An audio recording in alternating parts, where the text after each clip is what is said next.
ასე. შეიძლება წერა იცავთ რომ ისავა და რატომ ეს არის რომ ბავშვებს სკოლაში სწავლობენ ჩემი აზრით იმიტომ ეს არის რომ ეს სწავლების არის ჩემი აზრით რომ აი და დაწერა ეს არის და რატომ ითო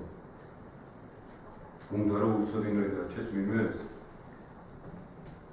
არა ეგ უნდა მაგრამ ეს არის სწავლის ძირი წარი არის კერძეროში გაგბილდებობას ნაკლებად თვითონ ეს რაზეა უნივერსიტეტებზე ნათქვამია დავამთავრებთ უნივერსიტეტს და გავხდები პროფესორები თუ ანბანის კითხვას სანამ დავისწავლეთ მანამდე არის სწავლის ძირი წარი რომ არ ვიცით ეს ანბანი ა ბ გ დ რატომ უნდა ვისწავლო მანამ სანამ არ წავიკითხავ და აზრს არ გამოვიტან და ანბანის კითხვაზე არის მაგის სანამ ანბანს ისწავლის ადამიანი მანამდე უჭირს 33 ასოეთანი რატომ უნდა ვისწავლოთ ყველა მაგრამ როდესაც ისწავლის უკვე და სიკვდილის გამოტანებას მე ამბობს რომ სწავლის ძირი წარი არის კერძეროში გაგბილდებს მოკლედ ჩვენი სურვილი არის როგორც მარია მონტესორის სკოლა არის რომ ბავშვს არავინ არ აძალებს არაფერს და ის მაინც სწავლებს და როდესაც შეაჯიბრეს მონტესორის სკოლის 5 წლიანი ბავშვები სხვა დანარჩენი სამიმუშო სკოლების 7 წლიან ბავშვებს სჯობდნენ აშკარად ანუ ფაქტის სახეზეა რომ არანაირი შეფასება არანაირი ადრე გაუძება არანაირი დატანება რა ბავშვებს თამაში დასწავლიან წერა კითხვას უფროს კლასელები უმცროს კლასელებს და თუ დავაკვირდებით მესამე მეოთხე კლასელს ერთი სული აქვს რაც იცის ის როგორ გაუზიაროს მეგობრს და ეს ქარის ენერგიის გამოყენებას გავს რომ მასწავლებელს რომელსაც 1000 საფიქრალია და არ ყოფილის ნერვები ვილაცისთვის რომ აუხსნას 10-ჯერ ამის მაგივრად უკვე უფროს კლასელები პატარა კლასელებს ქვიშაზე თითით ასწავლიან ასობგერების მოხაზვას და რა მნიშვნელობა ახლა როცა ხელში ავტოკალამი გიჭირავს, მოტორული უნარები ქვია, რომ პასტასორად დაიჭირე. აქ ესენი თითით თამაშობენ. თუ ცუდი ამინდი არის, ფქვილი აქვს და გადახურვაში თამაშობენ და თამაში დასწავლის და ეს თამაშით ნასწავლი ბავშვები 5 წლისანი ბევრად აშკარად გამოკვეთილად ჯობიან სხვა სკოლების 7 წლის ბავშვებს, რომლებიც ასევე საექსპერიმენტო სკოლის მოსწავლეებია.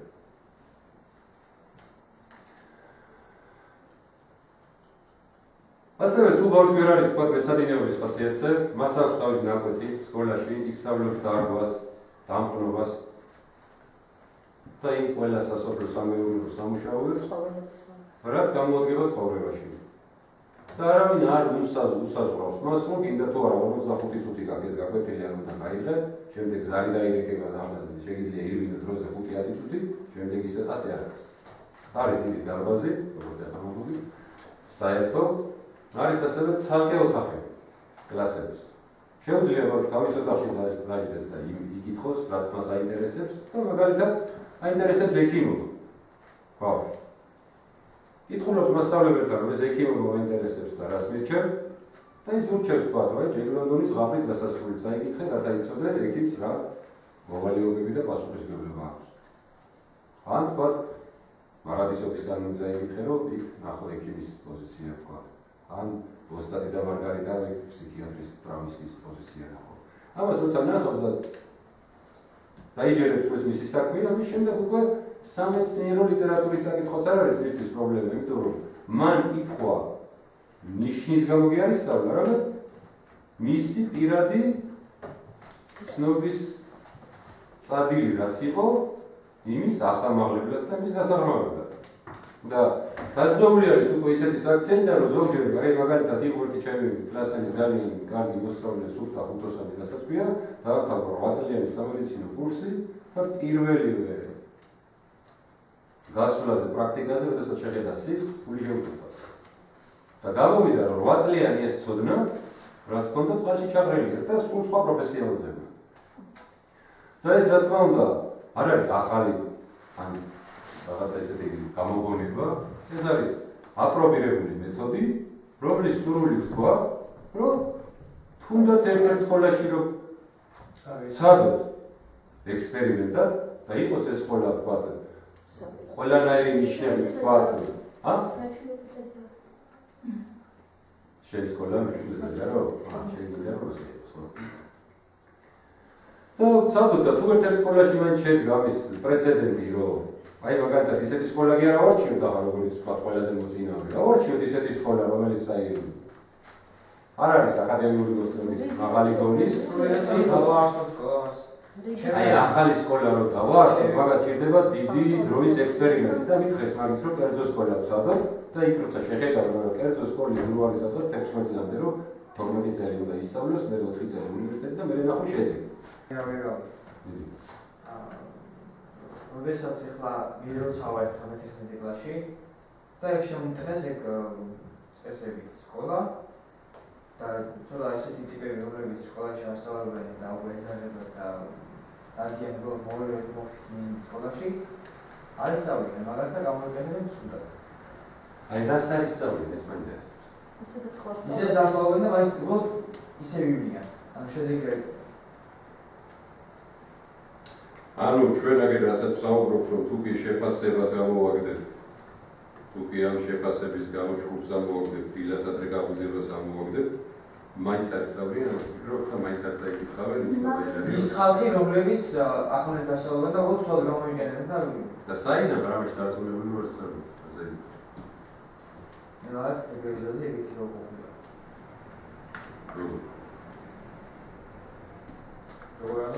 როგორი ზოგი მაინც არ წაიკითხავდი?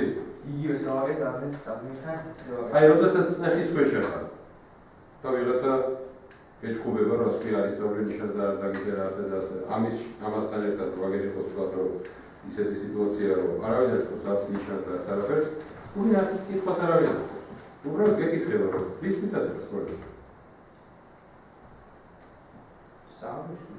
ხოდა სწავლისთვის უდადი ხარ მაშინ ხომ უნდა იცოდე რა გინდა ვისწავლო ანუ იმისათვის რომ ვიცოდეთ უნდა ვისწავლოთ და რომ ვისწავლოთ ისიც უნდა ვიცოდეთ რის სწავლა გვინტერესებს გაბატონდა ერთად დებატები ხავშსა და მოდი მე ვიცი ავტორობ ყველანაირად ესეთი პროგრამა უნდა არჩევო რომ მაინტერესებს და რა გავშრა და მასწავლებელი და მაშინ რომ შობლებს ნაუთხარ რომ გამიყვანოს სკოლიდან და დადიხარ მე ვთხარ რომ შობლებს რო ვთხარ შობელი მეუბნება რომ უნდა იარო მაინც სკოლაში უნდა იარო მაინც რომ დაამთავრა ატესტატი აიღო და ასე შემდეგ რავი გაზო ეს ავეგი უნივერსიტეტი იარე მაინც რაც ხაიქნება ისწავლო მეუბნება ხო მაგრამ თუ კი შენ მაინც არ სწავლებ რა აზრი აქვს მაშინ სიარულს რომ ექნება მასწავლებელი ეუბნები რომ შობელი მაძალებს ხო კარგად დავდარ სკოლაში და რა ხანაკა ხარ უკვე სკოლაში მოსული მაშინ არ გირჩევნია რომ რაღაცა ისეთი გააკეთო რაც შენ წაგადგება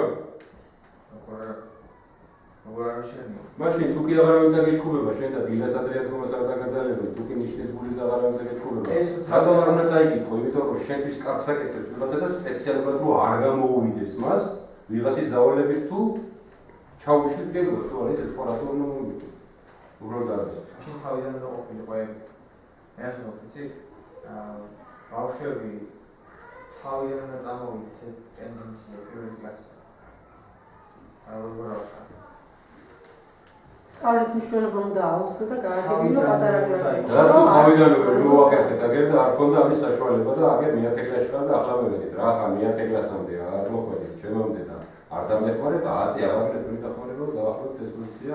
ხო. კი ბატონო მაშინ წავზევდი. და იმ სკოლაში მივბრძანდი, სადაც მეტი კარგად იგრძნო თავი. აქ ჩვენ მხოლოდ ცოდნისთვის ვართ. იმისათვის რომ გავიგოთ იმაზე მეტი რაც გვინდა და შენ თუ ეს არ გინდა ანუ ერთადერთ შემთხვევაში არ იღებდა მონტესორის სკოლა ბავშვებს. თუ მშობელი არ თანამშრომლობდა, გაიცავდა. თუ მშობელი არ ნებისმიერ ბავშვებს რა. თუ მშობელი თანამშრომლობდა. თანამშრომლობაში რა იგულისხმება რომ მე რო გეტყვი ვაი ბაშიაჩუგი აჩვენე დღეს შეშვის. არ უნდა დაყურება ეს ერთია და მეორე როცა შენ იცი რომ ამის მნიშვნელობა რომ ბაშიაჩუგიდან გავდივარ შემდეგ მე რაღაცაზე, მაშინ შენ თანამშრომლობ ჩემთან და მოდი მამი, მოდი დედი ერთად უყუროთ ბაშიაჩუგს. და არა ის რომ მიდი რა უყურებ. ანუ თუ ასეთ სიტუაციას არ აკეთებ და არ ღებულობდა. თუ არ ყავდა მშობელი, საერთოდ მაშინ ქონდა მისთვის ხომის გასათევიც და სარჩენიც და თვითონ იღებდა პასუხისმგებლობას, მაგრამ როცა მე დღეს რაღაცა ვესაუბრე და გაგატანე ბავშვის სახში და გითხარი რომ დღეს ესაა დავალებად ეს უნდა გავაკეთოთ, თუ ამას არ აკეთებ ერთხელ, ორჯერ, სამჯერ ასეთი ბავშვი ბოდიში და ხელშუშის აზრი არ აქვს და უამრავი ესეთი სკოლები გადაიყვანეს. ყველა სკოლას შობერმა აუცილებლად უნდა ითანხმოს მეცნიერება ბავშვი საერთოდ გამოსავალ. მარტო სკოლას არ უნდა მიანდოს თავისი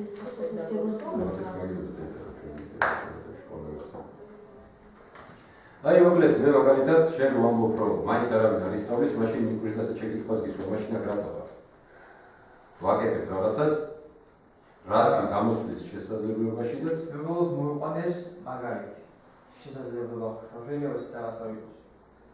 საფრთხე შეიძლება იყოს ამისი ამ სკოლაში, რომ ისარგებლოს ვისაც სწავლა არ უნდა იმან. მაგრამ ის ისედაც არ სწავლობს, ამიტომ რა უნდა ესარგებლოს. ვისაც არ უნდა სწავლა, იმის მიზეზი უნდა დავადგინოთ, რატო არ უნდა. ყველას უნდა იმაზე მეტი იცოდეს, მით უმეტეს იმ საკითხებთან დაკავშირებით, რაც ახსენით, რომ ბედნიერად იგრძნოს თვითონ თავი და არ შეცდეს იმის არჩევაში, ვისაც უნდა იცხოვროს ცხოვრება. ეს ვისაა? ეგეთი ცნობიერება თავიდან რომ უნდა ბავშვს, არ ეხლა თუ მიიღოს. თავიდან არ ყოლა, ფაქტია რომ არ ყოლა. რო ქონოდა გაიგო, მაგრამ არ ეხლა რომ მიიღოს ეს ცნობიერება და გაიაზროს და დაუყენოს, მე სხვანაირად დაიწყოს და საერთოდ გააგზავნოს ის სწავლა და დაიწყოს სწავლა. მაგრამ მაგას ემსახურება ეს სკოლებში. მიამოსო ისე. სხვადასხვა სკოლებში მქონია ისეთი შედეგები, რომელიც ძალიან ბევრ მასწავლებელს გაგვირგვინებდა და ბევრსაც გაუგვირდება. მხოლოდ იმიტომ, რომ ერთადერთი პრინციპი მქონდა, მოეკეცი სხვას ისე, როგორც შენ გინდა რომ მოგექცე. აი თუ ეს ეკრება გათვალისწინებული მასწავლებელს, რომ მე რომ ვიყო მის ადგილას, ვისაც ზურს ციგნის კითხვა, რომ დავაყენო მის ადგილას და აი რას მე როგორ გამეხარდება რომ მომიგდეს პიროვნება, თუ კი ამას გავითვალისწინებ, არ ყოფილა ჯერ არც ერთი მომენტი, რომ გაგებამდე ვერ მისულიყავით. რომ გაგვეგებინებია მისთვის, თუ რა დანიშნულება აქვს ცოდნას და ამის შემდეგ თუ ვინმე სპეციალობა და არ უნდა, მაშინ გამოდის რომ ის ასარევადა. და მას ჭირდება უკვე ფსიქოლოგიური დახმარება და მკურნალობა და თუ კი ამას თქვა სკოლის პირობებში ვერ მოახერხებ, მაშინ ძალიან დიდი ბოდიშის მოხდით, როგორც მონტესორის სკოლა აკეთებდა, თუ კი მშობელი არ თანამშრომლობს, მაშინ ვერ ვაგებიებთ ბავშვს. ანუ მონტესორის სკოლის პრინციპები თუ ბავშვს აქვს ცუდი ქცევები, ესე რომ ვთქვა, მხოლოდ იმიტომ რომ მას ხასიათში უჭირს. ანუ არ არსებობს ისე ცუდი საქციელის პიროვნება, არ არსებობს ისეთი პიროვნება, რომელსაც არ აინტერესებს იმაზე მეტის გაგება, ვიდრე იცის. თუ მას ხასიათში პრობლემა არ აქვს. და სწორედ ამაზე არის მობილიზებული, რომ არ უნდა მას, რატო არ უნდა, თუ კი ამაზე გამოვიდა კონტაქტზე და სადაც ეს ხომ კარგი ხორა და ისედაც რას ვარ. ის ადგილას არ გამაგასამართლებელი თემა, რომ არის ასეთი ხალხი, მაგალითად მე კი ვისწავლი, მაგრამ არის ასეთი ხალხი, რომელიც არ ისწავლის. მე კი წავიკითხავ, მაგრამ არის ხალხი, რომელიც არ წაიკითხავს. საიდან ვიცით ჩვენ? ის ხალხი როგორი არის და რა სიტყვას ვეთქვით მას? აი მაგალითად, შენ თუ რაღაცას არ კითხულობ, მხოლოდ იმიტომ, რომ ისვის ანდროარ გაქვს საშუალება გონებრივი და ცნობიერების, ხო? ან შენი გონება დაკავებული აქვს სხვა რაღაცაზე პირს. მაგრამ მე თუ შენ დაგელაპარაკები, რომ მოდი ამას რატო ვერ ვახერხებთ, რატო არ გაინტერესებს და შენ მე ვიცი რა დროს მეგობია იყო და ილარიონია, მე სახში რაღაცა პურის პული მაქვს დღეს მისატანით უნდა წოხდება ესეთი ხალხიც არის. ამას თუ კი მეტყვი შენ და ჩვენ ერთად გადავწყვიტავთ ამ პრობლემას, რაც აქვს შენ. ამის შემდეგ ავტომატურ რეჟიმში შენ რატო არ მოგინდება იმ ადამიანის? აი მოკლედ ასე იქნება თუ ისე იქნება, მაგას ყველაფერს მომავალი გვაჩვენებს ჩემი შეხედულებით. უბრალოდ ახლა ჩვენი დღევანდელი დღე იმითი რომ დავამთავროთ, რომ არაფერს ახალს არ ვიგონებთ. ეს არის მასშტაბლების უფლება, მოვალეობა, რომ ის თეორეტიკოსები, რომლებიც ჩავაბარეთ ჩვენი სერტიფიკატის მიღების დროს, გამოვიყენოთ პირად პრაქტიკაში. და ამის სპეციალური ნებართვა არ მოგჭირდებოდეს, რომ ყველაფერი თავის ადგილას იყოს, მაგრამ ჩვენ შეგვიძლია მაგალითზე ვაჩვენოთ, რომ თუ ერთ-ერთ სკოლაში მაინც დაგვთავენ ამის ნებას და ასე ვთქვათ, რომ სადაც ეს იმიტომ რომ ბავშვი ყველა კარგია, უბრალოდ თუ კი ორიენტირებული იქნებით მის საჭიროებებზე, მაშინ მეგონი სათანადო შედეგიც არ დაავალებს. თუ მეტი ჯერმალიზება და პროცესი